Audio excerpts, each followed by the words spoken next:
ॐ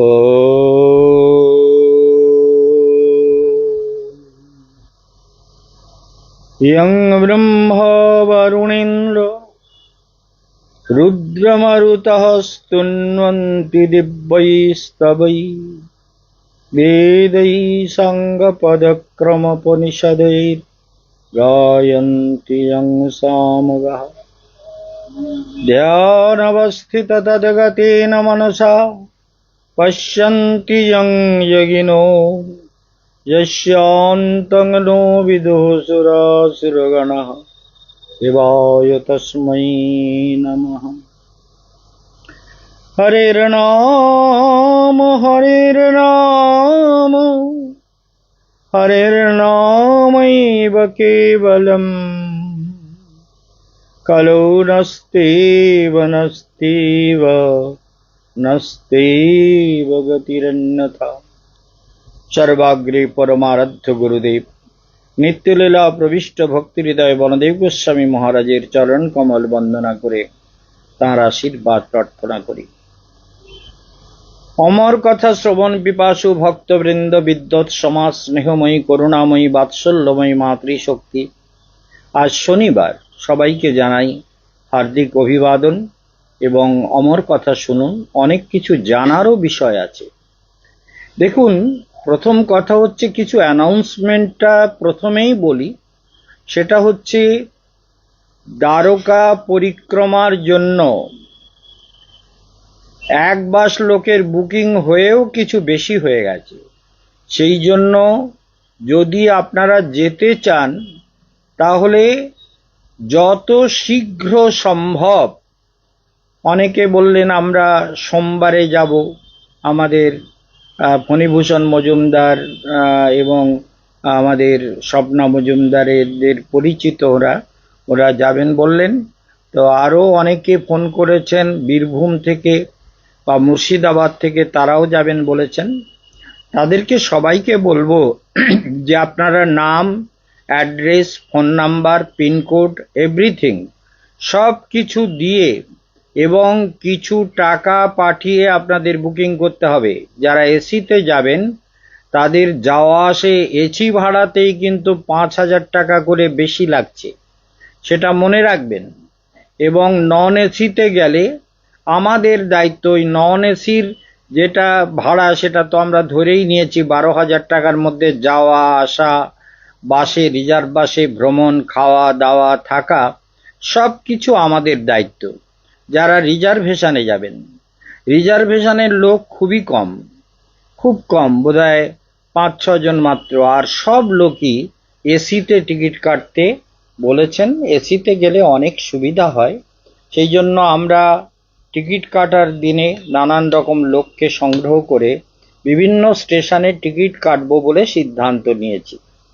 আপনাদের প্রত্যেককে বলি যে বিশেষ করে যারা ব্রজধাম পরিক্রমায় যাবেন, ব্রজধাম পরিক্রমার বুকিং কিন্তু এখনো তেমন বাড়েনি। অর্থাৎ ব্রজধাম পরিক্রমায় 22-23 জন লোক হয়েছে। 1 বাস লোক হওয়া উচিত, না হলে ব্রজধাম পরিক্রমায় বাস রিজার্ভ করব কি করে? ছোট গাড়িতে করে করিয়ে দিতে হবে। তাই এই জন্য আমরা আজকের একজন মাকে দেখতে পাচ্ছি লাইনে এসে গেছেন, অর্চনা মান্না। এই মাকে অনেক দিন দেখি না, সেদিন আমি ভাবছিলাম দেখি আজকের লাইনে মায়ের নাম এসে গেছে, তার মানে মা দেখছেন প্রোগ্রাম। মাকে এত এত আপন, এত স্নেহ করি, অথচ মা বলে আপনাকে আমি বাবার মতো দেখি। অথচ মা তুমি কেন আসো না মহারাজের কাছে? মহারাজের জন্মদিনের উৎসব হয়ে গেল, গুরু পূর্ণিমা হয়ে গেল, অন্তত একবার দেখা তো করে যেতে মহারাজের সঙ্গে। তোমরা তো সব আপনজন। পরিক্রমায় যদি যাও আমার সঙ্গে, যদি ঝামেলা কম থাকে তাহলে পরিক্রমার বুকিংটাও আমার ফোন নাম্বারে করে নিতে পারো। তার মানে 6291299394, যেটায় তুমি প্রোগ্রাম দেখছো, এটা এখন ফোন করবে না। 9330975419, এটায় তুমি এখনই ফোন করতে পারো, কোনো অসুবিধে নেই। কিন্তু আমার এটা যেহেতু লাইভ প্রোগ্রাম হচ্ছে, সেই জন্য এখন ফোন করা উচিত নয়। যাই হোক, অর্চনা মান্না আদি অনেকেই লাইনে এসে গেছেন, সবাই শুনুন। তাহলে পরিক্রমার সম্পর্কে অ্যানাউন্স করলাম। আর আগামী শনিবার কালসর্প দোষ কাটাবার দিন। আগামী শনিবারে কিন্তু কালসর্প দোষ কাটানো হবে। তার জন্য কিছু বুকিং হয়ে গেছে আর কিছু বুকিং হবে। সেই জন্য আপনাদের সবাইকে জানাচ্ছি, যারা আগামী শনিবারে কালসর্প দোষ কাটাবেন তারা যত শীঘ্র সম্ভব বুকিং করে নিন, নাম গোত্র দিয়ে বুকিং করে নেবেন। এবং তার সঙ্গে আর একটা অ্যানাউন্সমেন্ট এই যে যারা অদ্ভুত ব্যাপার, যারা বিশেষ করে মনে করছেন যে আমরা বৃন্দাবনে পরিক্রমায় যাব, তাদের কিন্তু বিলম্ব করা উচিত না। কারণ টিকিটগুলো তো আমরা সব অলরেডি কম্পিউটারে সব আপনাদের নাম কিন্তু সেটিং হয়ে গেছে, ফর্ম ফিল আপ হয়ে যাচ্ছে। সেই জন্য আপনারা দেরি করবেন না। যারা যাবেন যত তাড়াতাড়ি আসবেন তত আমাদের ব্যবস্থা করতে সুবিধা হবে। যারাই যাবেন তারা অবশ্য রূপে যোগাযোগ করবেন। সবার জীবন পথ সুন্দর হতে থাকবে যত শুনবেন।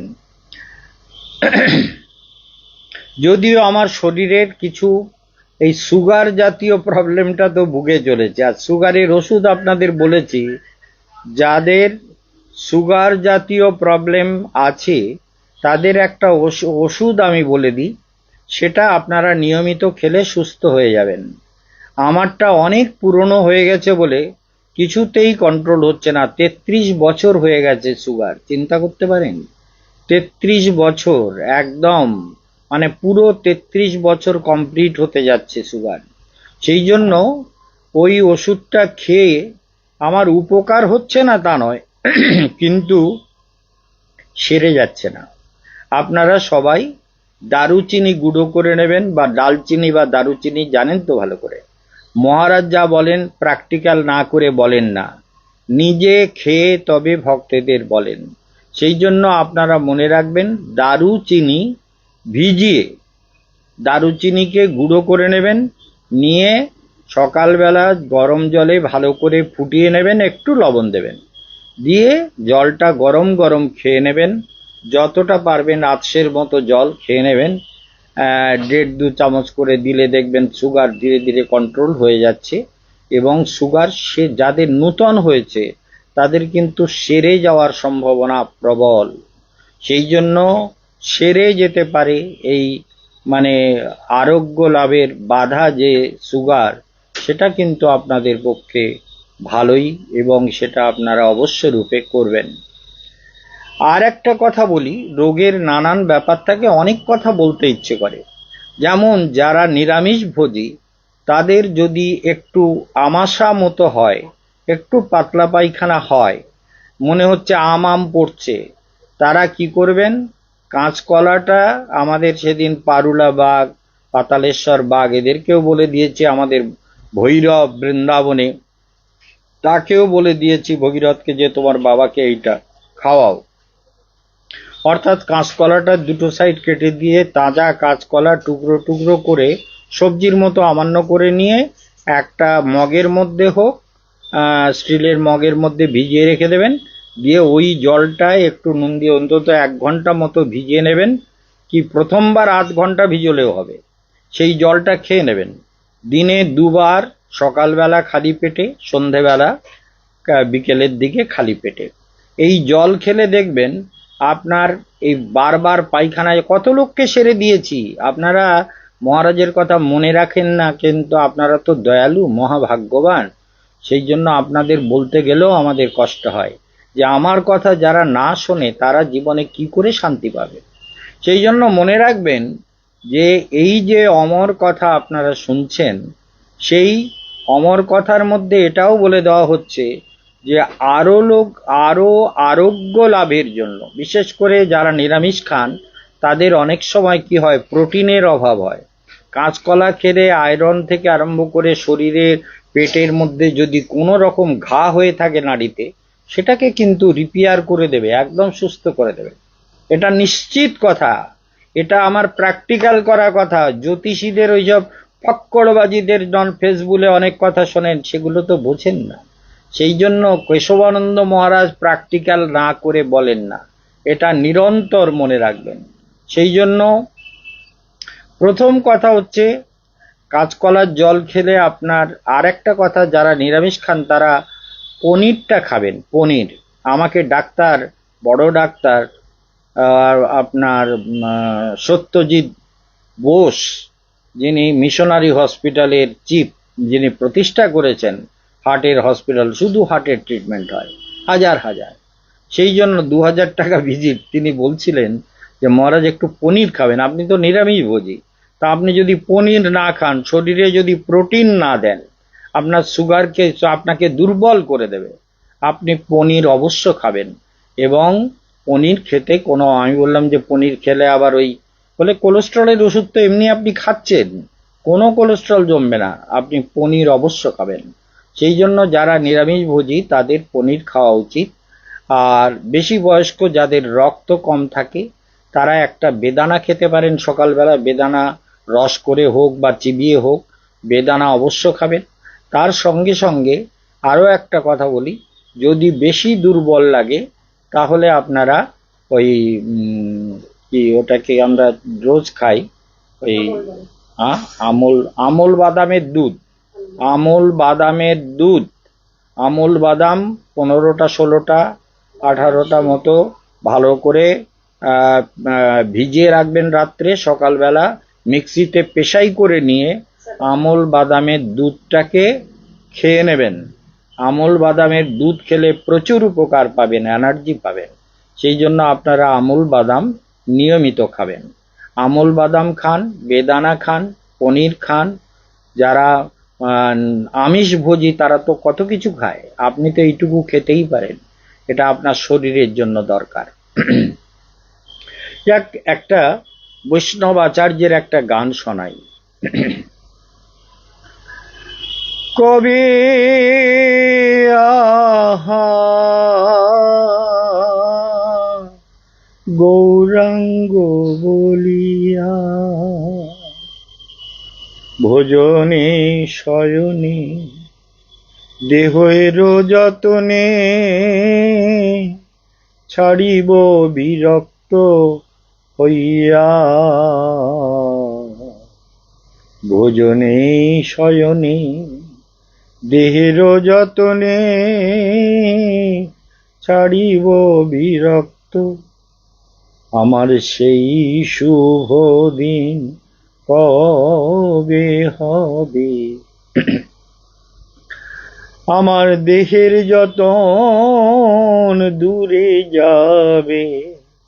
বলে তাহলে আপনি যে দেহের যত্ন করতে বললেন, বলে ভজন করতে গেলে দেহ না থাকলে তো হবে না, দেহটা ভজনের জন্য দরকার। ভোগের জন্য যদি দরকার মনে করেন তাহলে তো সমস্যা হয়ে গেল। ভোগের জন্য দরকার নয়, ভজনের জন্য। সেই জন্য ভোজনে শয়নে দেহের যতনে, ছাড়িব বিরক্ত হইয়া। যেমন প্রভুপাদ বলছেন যে দেখো, দুষ্ট মন তুমি কিসের বৈষ্ণব। বৈষ্ণব হতে গেলে তো কতগুলো জিনিস লাগবে না। যেমন বলে তোমারও কনক, কনক মানে বিষয়, ভোগের জনক, তোমার কনক ভোগের জনক, মানে ভোগ জন্ম দেয়, ভোগের পিতা, ভোগ জন্ম দেয়। তোমার কনক ভোগের জনক,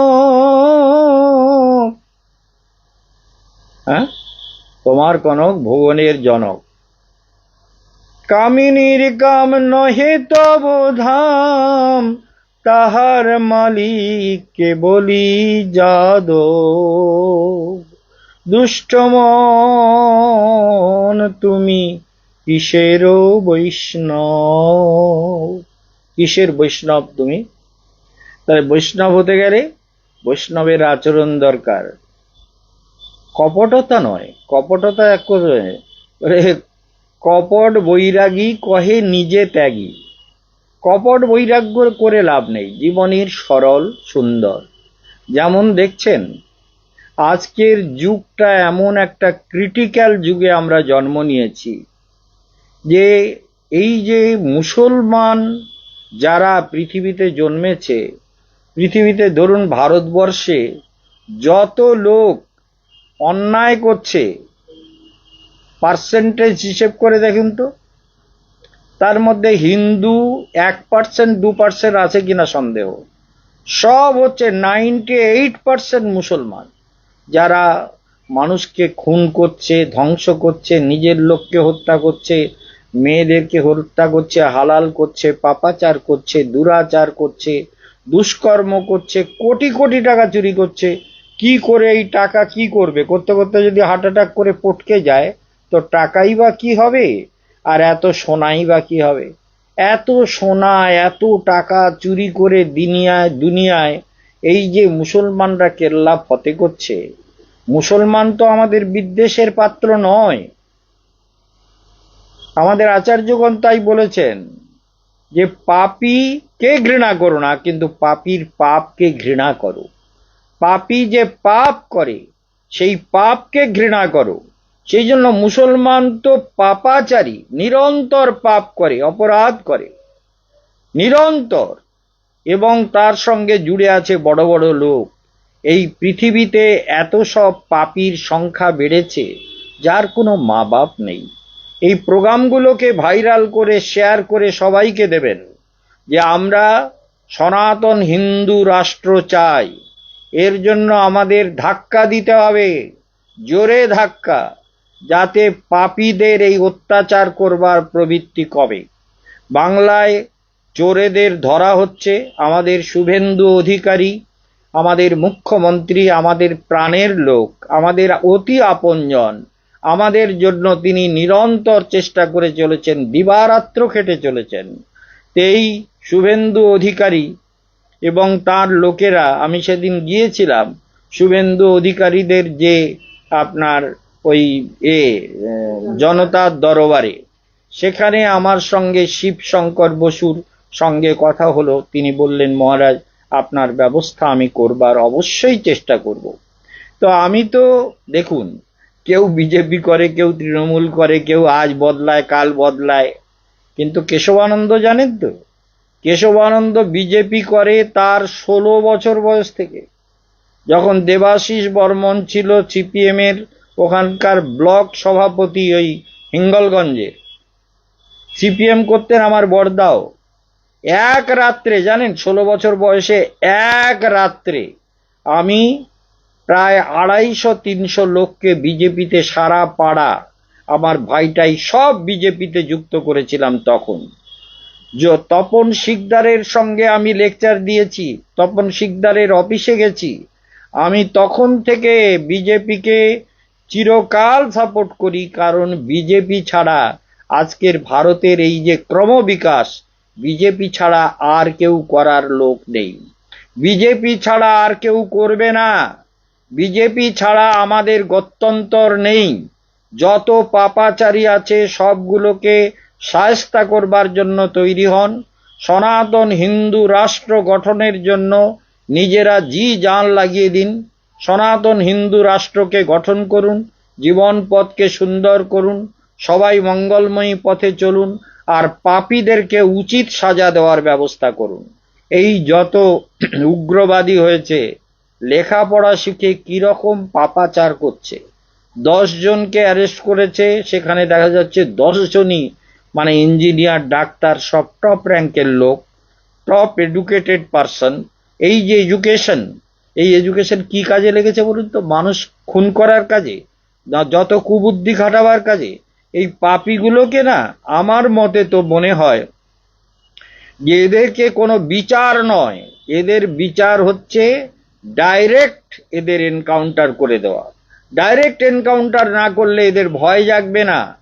এই আমাদের যত রকম আইন তৈরি করছে, আমাদের গুন্ডা দমন আইন যে পাশ হলো পশ্চিমবঙ্গে, এবং পার্লামেন্টেও সেই আইনের পরিবর্তে আর একটা আইন এসেছে, যারা এই পরীক্ষা চিন্তা করুন, ভারতের লক্ষ লক্ষ ছেলে তারা পরীক্ষা দিয়েছে, তাদের পরীক্ষাকে যারা ফাঁস করে দিচ্ছে, পরীক্ষাকে যারা ফাঁস করে দিচ্ছে, যারা তাদেরকে বিভিন্ন জায়গায় শেয়ার করে দিচ্ছে, এই যে পরীক্ষার্থীদের উপরে এই যে দুরাচার, এদের এত কঠোর শাস্তি দেওয়া দরকার। এদেরকে ধরলে বলে এদের 15 দিনের মধ্যে বিচার করো, 15 দিনের মধ্যে বিচার করে ফাঁসিতে লটকে দাও। যদি প্রমাণিত হয়ে যায় তাহলে 15 দিনের মধ্যে এদের জেলে রেখে রেখে খাইয়ে ভারতের সম্পত্তি নষ্ট করার কি দরকার?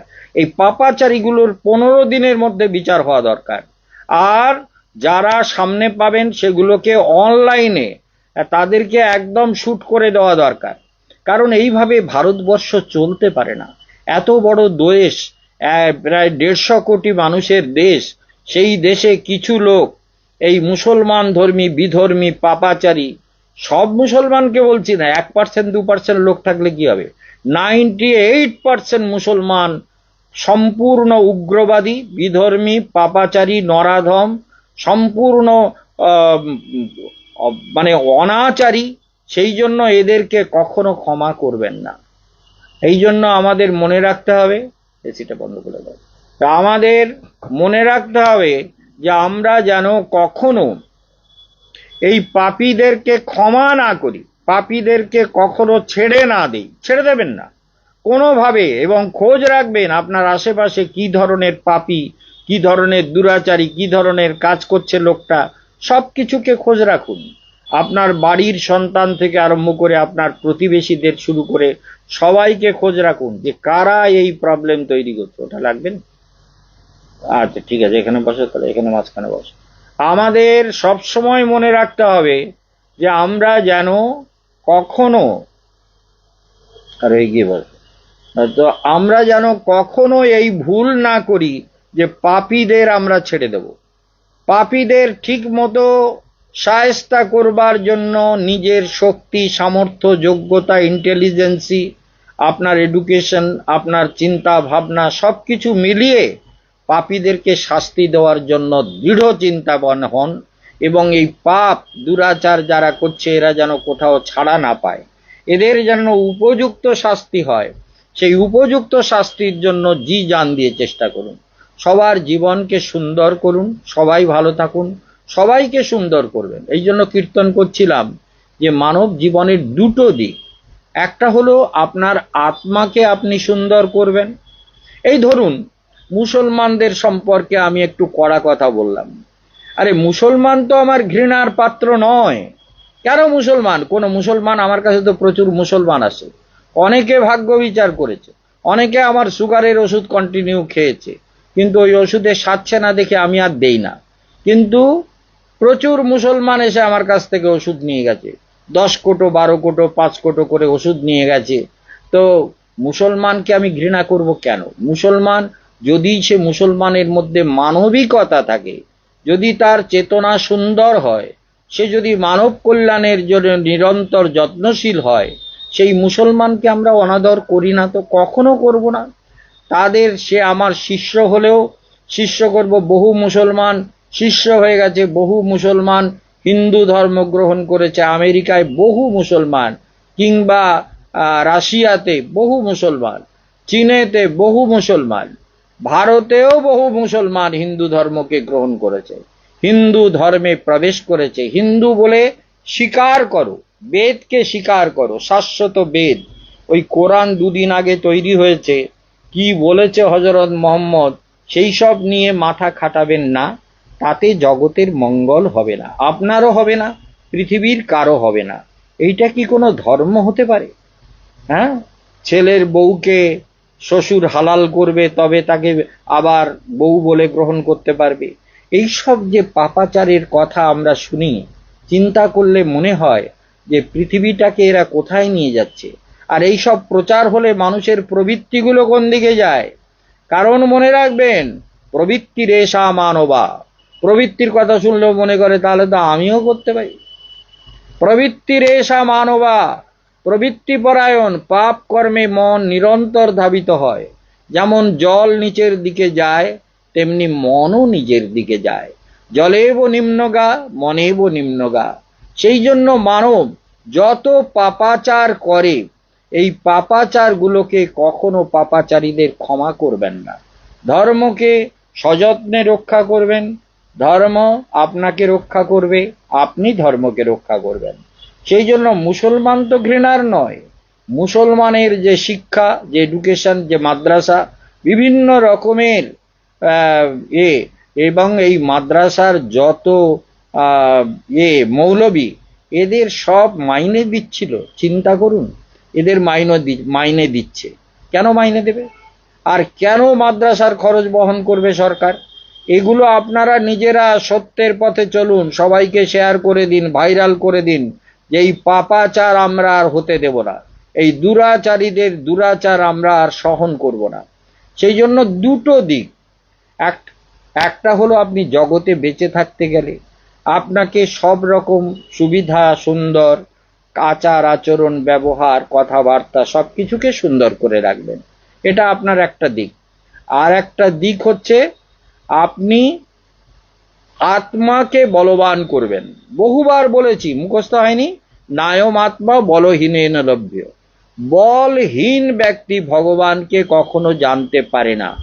নায়ম আত্মা বলহীনেন লভ্য, যার বল নেই, সে শক্তিহীন, যে সে কখনো বলবান, সে কখনো ভগবানকে পায় না, সত্যকে জানতে পারে না, চেতনায় আত্মবিশ্বাস জাগে না। হিন্দুরা এত দুর্বল, সব কিছুর জন্য ভীতু। কেন ভীতু? আচ্ছা, কেশবানন্দ মহারাজকে ভয় করতে দেখেছেন কোনোদিন? যারা আমার শিষ্য প্রশিষ্য, যারা আমাকে ভক্তি করেন, আমার শিষ্য হননি, তবু আমাকে গুরু বলে মানেন, গুরুদেব বলেই বলেন, গুরুদেবের কাছে আসেন, নিরন্তর ভাগ্য বিচার করাচ্ছেন, অনলাইনে করাচ্ছেন, নিরন্তর নানানভাবে কবচ নিয়ে মহারাজের বিধান মেনে চলছেন। অনলাইনে ভাগ্য বিচার করাতে পারেন, অনলাইনে কবচ নিতে পারেন।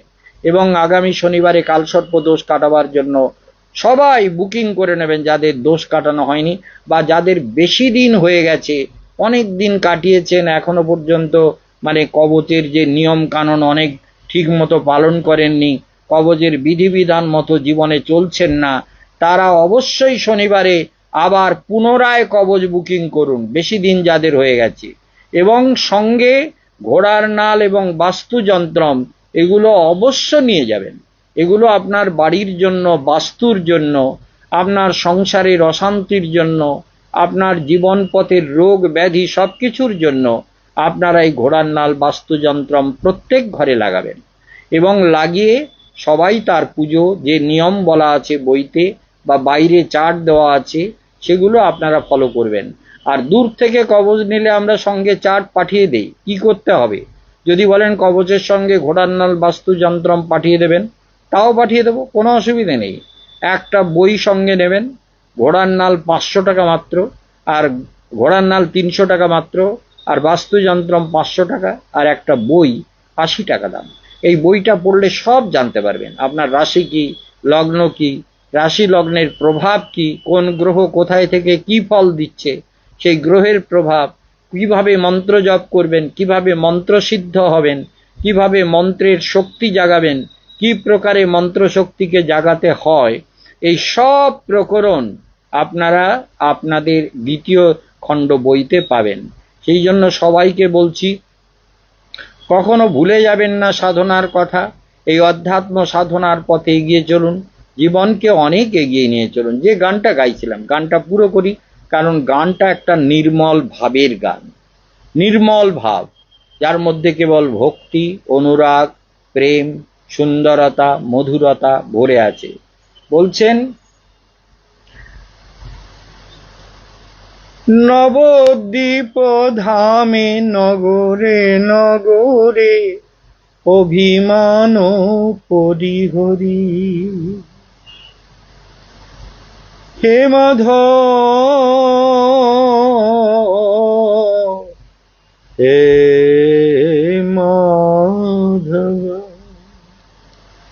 নবদ্বীপ ধামে নগরে নগরে অভিমান পরিহরি, আমি ধামবাসী ঘরে মধুকুরি লব, খাইব উদর ভরি।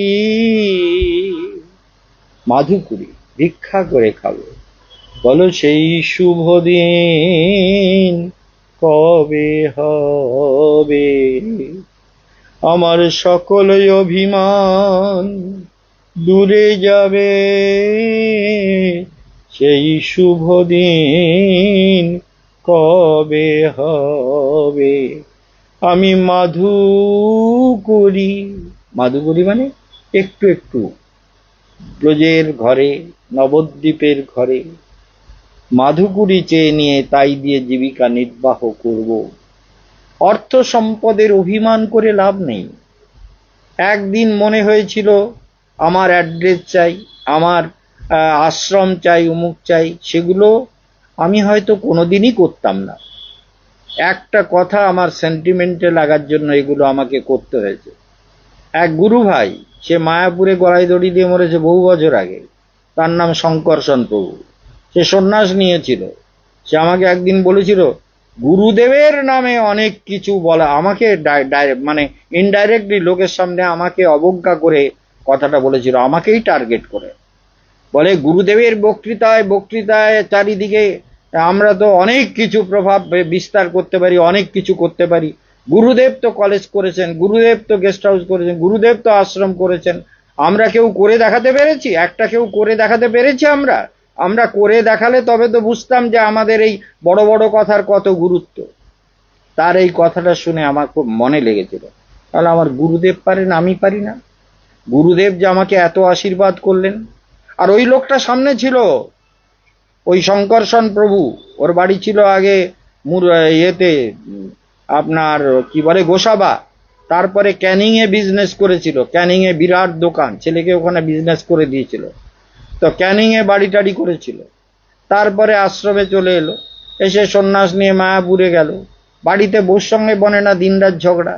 এইসব লোক আমাকে হিট করে কথা বলার জন্য আমি বললাম, আমি তাহলে গুরুদেব আমাকে খেতে বসে যেটা ভালো লাগে সেটা বলতেন গোপেশ, এখন গোপানন্দ মহারাজ। গোপেশকে বলছে, গোপেশ এইটা কেশবানন্দ মহারাজকে দেবে। গোপানন্দ জীবনে কত যে সন্ন্যাস নিয়েছি, ওই শঙ্করসন প্রভু ছিল আমার যখন বৃন্দাবনে সন্ন্যাস হয়। আমি ব্রজবাসীদের ঘরে আমার এই এই যে উত্তরীয় দেখছেন, এটা ভিক্ষার ঝুলি, কিন্তু এই ভিক্ষার পাত্র নিয়ে ব্রজবাসী ভবতী ভিক্ষাং দেহি, ভবান ভিক্ষাং দেহি, লোকের ঘরে ঘরে ভিক্ষা কেড়ে এনে যা পেলাম 2 ঘন্টা মতো ভিক্ষা করে এনে গুরুদেবের চরণে ঢেলে দিলাম। গুরুদেব বললেন, আমি আশীর্বাদ করি তুমি তোমার নাম যেন আমার থেকেও সারা দুনিয়ায় বেশি নাম হয়। তিনি ডায়মন্ড হারবারে বলেছিলেন, কেশবানন্দ আমার থেকেও বড় বক্তা। তা এত আশীর্বাদ যার, এত নিজে খেতে গিয়ে আগে ভালোটা কেশবানন্দর জন্য তুলে রাখেন, সেই কেশবানন্দ পারে না, করতে পারে না। তখন আমি ঠিক করলাম যে আমাকে গুরুদেব দেহ রাখলেন 82-তে, আমি বললাম আমাকে আশ্রম করে দেখাতে হবে যে গুরুদেব যদি করতে পারেন, গুরুদেবের এই শিষ্য যাকে গুরুদেব এত ভালোবেসেছেন, এত স্নেহ করেছেন, আমি করতে পারি কিনা দেখিয়ে দেবো।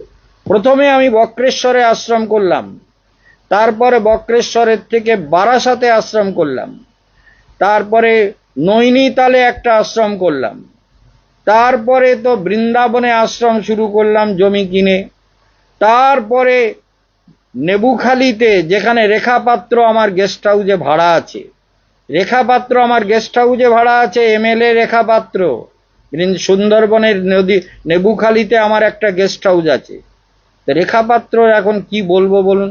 এখন যদি আমি কড়া করে বলি, লোকে বলবে মহারাজ কড়া করে বলছেন। এই 2-3 মাসের ভাড়া দেয় না।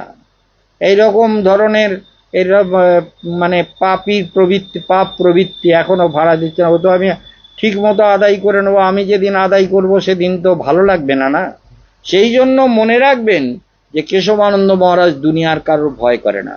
সেই জন্য অভিমান পরিহরি, তামবাসী ঘরে মাধুকুরি লব, খাইব উদর ভরি, খাইব উদর ভরি।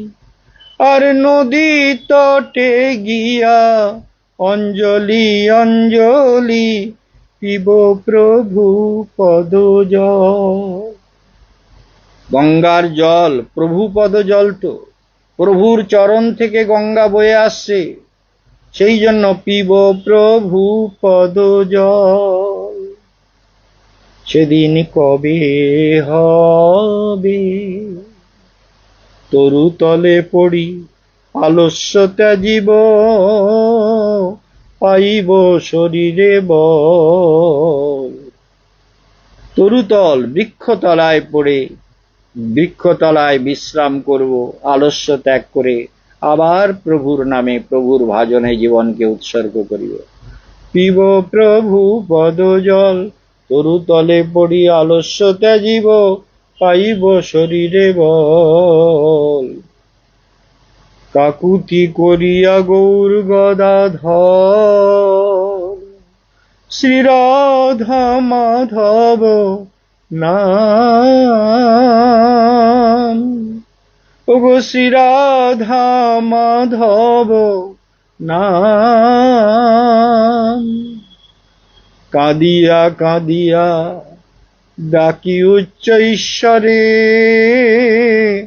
ভ্রমিব সকল ধাম। কৃষ্ণ বলে কেঁদে বেড়াবো, ব্রজধামের পথে পথে। ওগো নবদ্বীপের পথে পথে, মায়াপুরের পথে পথে, কৃষ্ণ বলে কেঁদে বেড়াবো। কাঁদিয়া কাঁদিয়া কেঁদে কেঁদে বলবো, প্রভু দেখা দাও, জীবনটা যে বয়ে গেল, এই জীবনের সমস্ত দুষ্কর্ম শেষ করে এবার তোমার চরণে নিয়ে চলো। তোমার চরণেই আমার চিরস্থান, তুমি আমার চির আপন, চিরপ্রভু।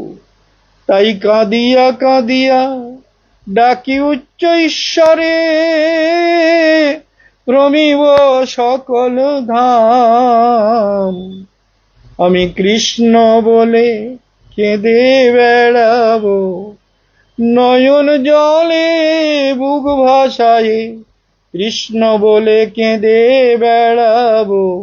আমার সেই শুভ দিন কবে বা হবে, বৈষ্ণব দেখিয়া পড়িব চরণে।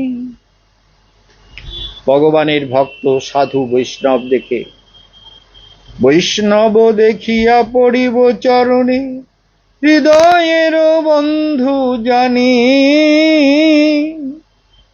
কারণ এরাই আমাদের বন্ধু। হৃদয়ের বন্ধু জানি, বৈষ্ণব ঠাকুর প্রভুর কীর্তন দেখাইবে দাস মানি। সেই শুভ দিন কবে হবে, আমি তোমার চরণে আশ্রয় পাব। সেই শুভ দিন কবে হবে। তাহলে বুঝতে পারছেন, জীবনটা ভগবানের জন্য, কিন্তু সেখানে নানান রকম বিধর্মী পাপী দুরাচারীরা নানান রকম ডিস্টার্ব করে চলেছে। আমাদের সাবধান হতে হবে। সনাতন হিন্দু রাষ্ট্র ঘোষণা করার জন্য জি জান দিয়ে সবাই শেয়ার করুন যে আমরা চাই সনাতন হিন্দু রাষ্ট্র, ইসসে কম কুছ নেই। সনাতন হিন্দু রাষ্ট্র চাই, তার জন্য আইন পাশ করো। যারা যেখানে আছে মুখ্যমন্ত্রীগণ তাদের কাছে শেয়ার করে দিন, সবাইকে শেয়ার করে দিন। সবার জীবনে এই কল্যাণ আসুক, সবার মঙ্গল হোক, সবাই শান্তি লাভ করুক, সবাই কল্যাণের পথে চলুক। আগামী শনিবারে কালসর্প দোষ কাটাবার দিন। যারা ভাগ্য বিচার করবেন অনলাইনে বা আজকের বিকালেও একজন বললেন লেকটাউন থেকে আসবেন, তো আসবেন সবাই। যারা আসবেন তারা তো চলেই আসবেন, আর যারা আসতে পারছেন না তারা অনলাইনে বিচার করে নিন, অনলাইনে কবচ নিয়ে নিন। কিন্তু দোষ কাটাতে গেলে একবার আমার কাছে আসতেই হবে। আমি দোষ কাটালে, আপনি তার বিধান মেনে চললে আপনার জীবন নিশ্চিত বদলাবে, তাতে কোনো সন্দেহ নাই। সবাই ভালো থাকবেন। ওম শান্তি শান্তি শান্তি। ওম। আসতে শুরু করেছে।